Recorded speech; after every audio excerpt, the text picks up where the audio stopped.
My name is Francesca Zambello, and I was the stage director of the production of Billy Budd, which was performed at the Los Angeles Opera. My relationship with Los Angeles Opera has actually continued now almost 30 years. I cannot believe that. I have directed a number of things there every few years. Well, Benjamin Britten's masterpiece, Billy Budd, is truly one of the most rewarding operas, I think, in the canon. It is an extraordinary cast.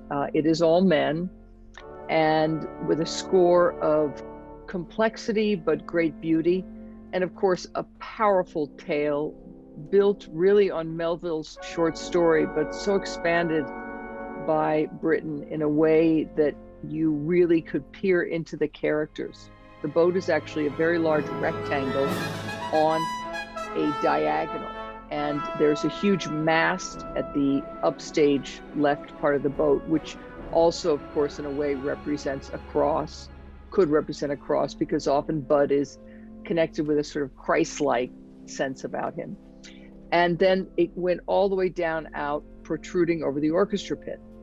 The magic of this set was that in the middle of the boat, it would hinge and the whole top deck would open up to reveal the insides, the below deck world of all the sailors, all their hammocks, the ropes, everything down below. And then perhaps the most difficult aspect of the piece is the hanging of Billy Budd at the end of the work. He is charged with hanging at sea and bearing his body overboard. And so, of course, hanging, but it is technically very complex, and of course requires an enormous amount of safety because, God forbid anything should happen.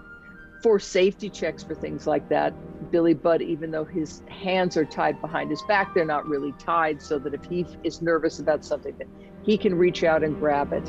And then there was one character, the character of Squeak, who was the master-at-arms assistant, who's also a very evil character. But we had made sure that he always triple-checked the clip that was on the hanging apparatus.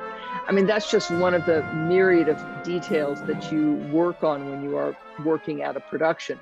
But I think one of the most beautiful memories always for me has been the relationship with the chorus, which is all male,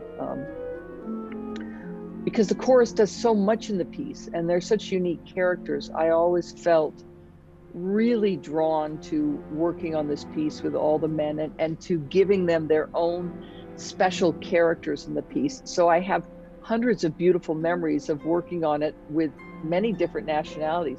I think its success is really in the creative, the visual of it, not, of course, the work. And I was, I think, very attentive to character detail always, but the abstractness of the set, I think, allowed audiences into this story, which is, of course, a maritime story, but much more about good versus evil.